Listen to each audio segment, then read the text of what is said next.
Fala, filhotes, estão vivos? No vídeo de agora nós vamos falar um pouquinho sobre os pré-socráticos, a filosofia clássica na Grécia Antiga, sobre Heráclito de Éfeso, Parmênides de Eleia, sobre as vias de investigação do conhecimento segundo Parmênides, sobre os caminhos de investigação, né? Segundo o próprio Parmênides. Vamos falar também dos sofistas, vamos falar de Sócrates e de Platão. Bora lá? Então, Heráclito defende o mobilismo. Tudo muda, nada permanece o mesmo. Tudo muda, até bermuda, tudo passa. Inclusive a uva passa. Tudo na vida é passageiro. Até o motorista e o cobrador do ônibus que estão de passagem. E no futuro não teremos mais motoristas nem cobradores nos ônibus. Então, tudo na vida é passageiro e por isso é impossível entrar duas vezes dentro do mesmo rio, porque na segunda tentativa de entrar dentro do mesmo rio, nem você nem o rio serão mais os mesmos. E por isso que o carioca, quando ele sai do Rio de Janeiro, ele jamais consegue voltar, porque quando ele tenta voltar, nem ele, nem o Rio de Janeiro são mais os mesmos. Né? Ele é considerado o pai da dialética. O movimento, segundo esse filósofo, só é possível porque tudo que existe em seu oposto. São os opostos em guerra que possibilitam o movimento, que movem todas as coisas. A causa do movimento, segundo Heráclito, é a luta constante dos contrários. Né? E o princípio arqué de todas as coisas é o fogo. Exemplo, só existe dia porque existe noite. Se não existisse dia, não existiria noite. Se não existisse noite, não existiria dia. Só existe quente porque existe frio. Só existe seco porque existe molhado. Então esse movimento gerado pela guerra sempre é dado em equilíbrio. Ele que também gera o caos, a desordem, mas ao mesmo tempo o equilíbrio, a ordem. Heráclito, para ilustrar sua dialética, utiliza-se da metáfora do fogo, né? Que é o princípio arqué para ele de todas as coisas. Esse recurso é apresentado para demonstrar que tudo flui, tudo está em constante movimento, pois o fogo sempre acende e apaga com medida. O ser para Heráclito é múltiplo, mutável, destrutivo, mas a multiplicidade era a unidade. Portanto, Heráclito não pode ser considerado um empirista. Isso porque os sentidos são importantes, mas não são suficientes. Né? Então, ele é defensor do movimento, que tudo muda, né? O devir, que é o movimento, tudo flui, panta rei, tudo escorre, né? Como a água que escorre pelas nossas mãos, ou seja, não é possível prender nada, tudo nos escapa. Agora vamos ao Parmênides, né, que defende o imobilismo. Ele já defende o contrário, que nada muda. Segundo esse filósofo, não existe movimento. Tudo que vemos é ilusão dos nossos sentidos, é doxa, é opinião. A opinião, ela não tem fundamentação, ela é igual ao fiofó, cada um tem a sua, né? Ou todo mundo tem o seu, né? Todo mundo tem seu fiofó, o meu não, o meu só eu tenho. Então, é isso, né? O movimento é isso. É a ilusão dos nossos sentidos, segundo o Parmênides, porque nada muda, porque se mudasse, o ser deixaria de ser, e se o ser deixasse de ser, ele se tornaria não ser, e não ser é nada, e o nada é impossível, não pode sequer ser pensado. A própria palavra nada não pode designar aquilo que ela quer dizer, porque a própria palavra nada já é alguma coisa. Então, o nada, ele é impossível. Para Parmênides, o olho engana, o conhecimento não está nos sentidos. Então, ele destaca 3 vias de investigação do conhecimento: a via do ser. Tudo aquilo que nós podemos conhecer, Parmênides chama de ser. E o ser é tudo aquilo que pode ser pensado. Ser é igual a pensar. Se você pode pensar, é porque existe, pelo menos no seu pensamento, né? Dito e explicado. O nada, ele é indizível, ele não pode ser pensado, então ele é impossível. A via do não ser, nada é. O não ser não pode ser dito nem pensado, muito menos explicado, porque o não ser não existe, não ser é nada. E o nada não pode sequer ser pensado. A própria palavra nada não poderia designar aquilo que ela quer dizer, porque a palavra nada já é alguma coisa. E a via dos mortais são aqueles que acreditam que existe tanto ser quanto não ser, é a terceira via. Né? Então, os caminhos de investigação, segundo ele, tem o caminho da verdade, da aletheia, que é o caminho do ser, caminho do conhecimento, do verdadeiro conhecimento. Tem o caminho da doxa, da opinião, que, como eu disse, é igual o botão, o fiofó. Todo mundo tem o seu, o meu não, o meu só eu tenho ele. É o caminho dos enganos, da opinião, do erro, do falso conhecimento. Então, a opinião é um grande erro, né? Um engano, um falso conhecimento. E a observação, ser para Parmênides é uno. Só existe um ser, que é imutável, indestrutível, imóvel. Parmênides não pode ser considerado empirista, pois o conhecimento está na metafísica, no estudo do ser, na ontologia, que está para além do que nós percebemos com os nossos sentidos e não os sentidos. Né? Já os sofistas, eles são chamados de pseudo-filósofos, né? Mas pelos detratores. Né? professores itinerantes, preocupação apenas com a retórica e oratória, com a arte de falar bem, para convencer qualquer um de qualquer coisa, bastando saber usar as palavras, né? Retórica e oratória é isso, é a arte de falar bem, é a arte de convencer qualquer um de qualquer coisa, sabendo usar as palavras, a argumentação, a linguagem. A grande preocupação deles é com a persuasão, já que não existe verdade, tudo é relativo, ou nada existe, o importante é convencer os outros das suas razões, né? O convencimento é fundamental para a política, exemplo, né, o Protágoras de Epidaira, que diz que o homem é a medida de todas as coisas, ou seja, cada cabeça uma sentença, cada cabeça uma verdade, cada indivíduo tem a sua própria verdade, o importante é você tentar convencer os outros da sua verdade, né? Aqui tem um subjetivismo, né, que a fonte da verdade é o sujeito, e um relativismo, né, porque todo conhecimento é relativo.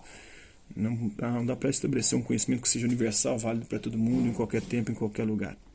Então isso veio de encontro à democracia grega da época, né, que era uma democracia direta, ou seja, diferente da nossa, que é uma democracia representativa.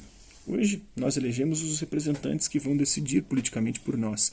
Entre os gregos, não. Tudo que era de interesse público das polis, da cidade, era decidido pelos próprios cidadãos. Claro que cidadãos eram muito poucos, né? Acima de 25 anos, homens nascidos na cidade. Então, mulheres, estrangeiros, escravos, menores de 25 anos, todos estavam excluídos da participação política na Ágora, que era a praça pública onde eles se reuniam para decidir politicamente as coisas. Então, retórica e oratória é convencer uma pessoa sobre algo, independentemente de ser verdadeiro ou não. Então, eles não estavam preocupados com a verdade, com a justiça e com o bem. A grande preocupação deles era com o convencimento, era se dar bem, na verdade, no âmbito político. Então, a democracia direta ela ocorre na praça, né, na Ágora, na praça pública, debate sobre assuntos pelos cidadãos, né? Só quem era cidadão, lembrando que é homem, maior de 25 anos, nascido na cidade. Estrangeiros, mulheres, escravos e menores de 25 anos, todos estavam excluídos da participação política.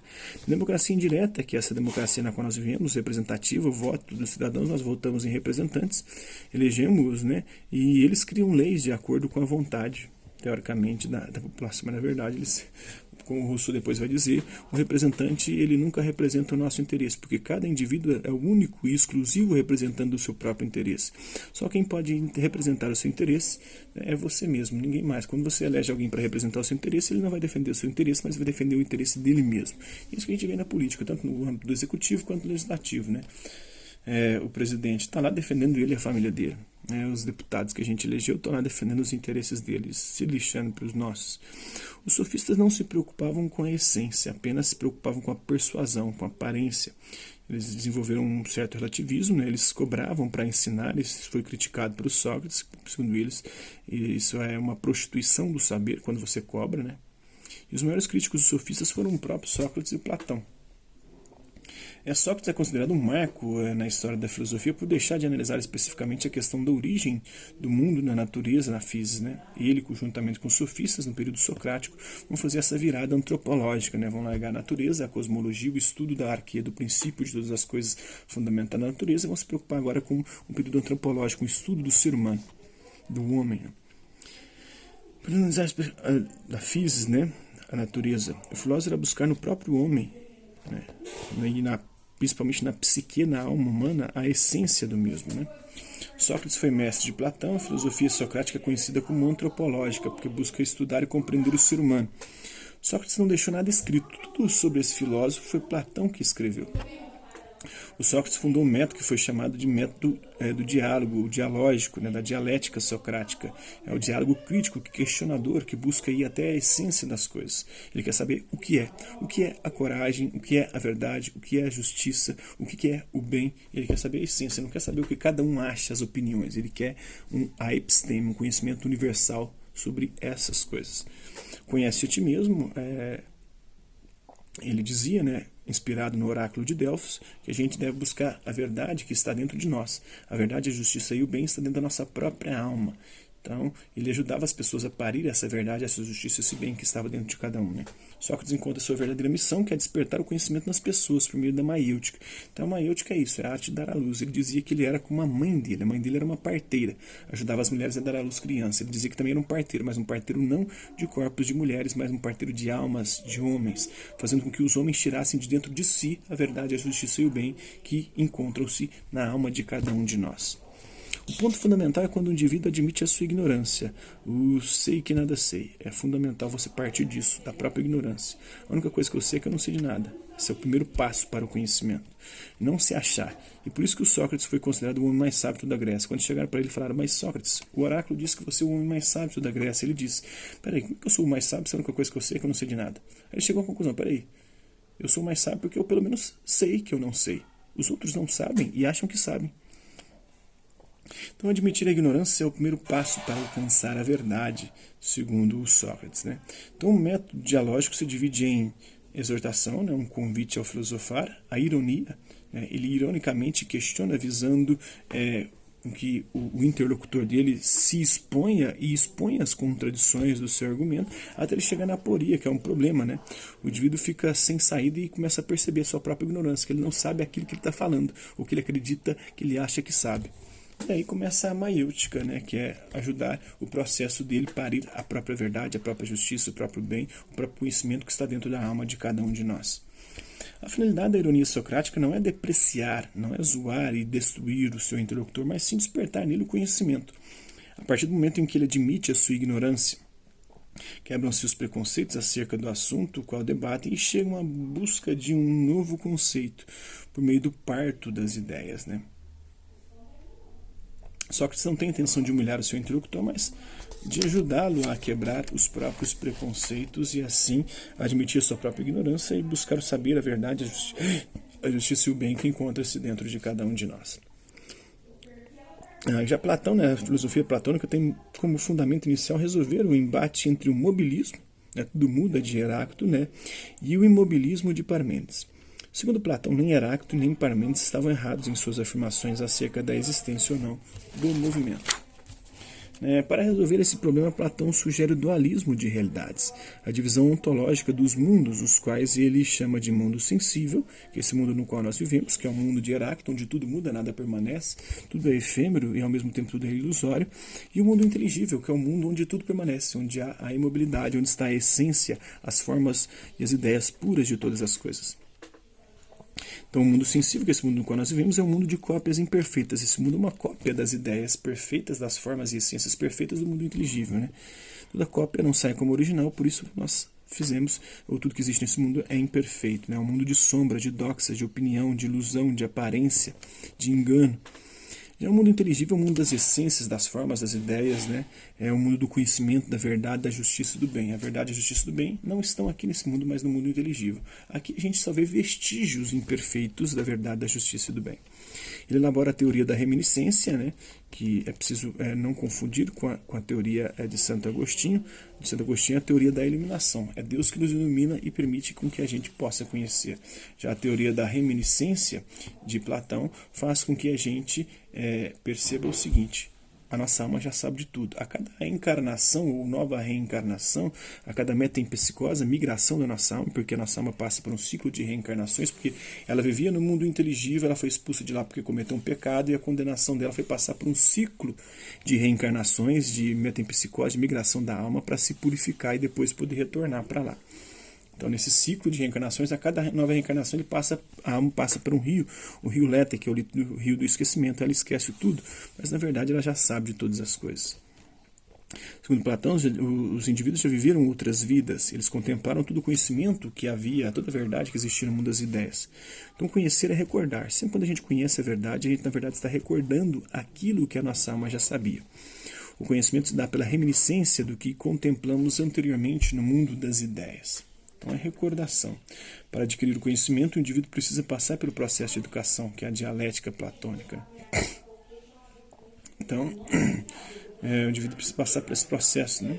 A dialética é nesse sentido, é de buscar na sua própria alma aquilo que ela já sabe, toda aquela verdade. Então, Platão é um natista, né? Segundo ele, o conhecimento da verdade está dentro de nós. É inato, nós já nascemos com ele, todo conhecimento já nasce com o indivíduo. O que ele deve fazer é relembrar o que já contemplou no mundo das ideias, no mundo inteligível. Para isso ele precisa da educação da alma, do processo de catarse, purificação, de desprendimento do corpo e de valorização e alimentação, purificação da própria alma. Ele tem a alegoria da caverna, o seu famoso mito da caverna, para poder exemplificar como nós vivemos. Segundo ele, nós viveríamos nessa caverna, esse mundo sensível, o mundo da caverna, um mundo de ilusões, de aparência, de sombras. E a gente precisa sair desse mundo para a gente perceber que existe um outro mundo mais verdadeiro, muito mais completo, muito mais inteligível do que este aqui, né, que é o mundo fora da caverna. E também tem a alegoria do navio, né? O navio que é guiado pela alma, a nossa alma que guia, e tem duas tendências, né, dois cavalos que precisam ser controlados, né? O governo ideal para ele seria o governo do rei filósofo, de acordo com a meritocracia, né, de uma aristocracia, o governo dos melhores. Esses melhores para Platão eram os melhores em inteligência e em conduta ética. Então todos teriam a mesma educação. Mas aqueles que fossem demonstrando aptidão, eles iam ascendendo a pirâmide social, que era composta na sua base por comerciantes, camponeses, né, e artesãos. Era a base da pirâmide. Isso era a primeira coisa que você ia aprender na sua educação.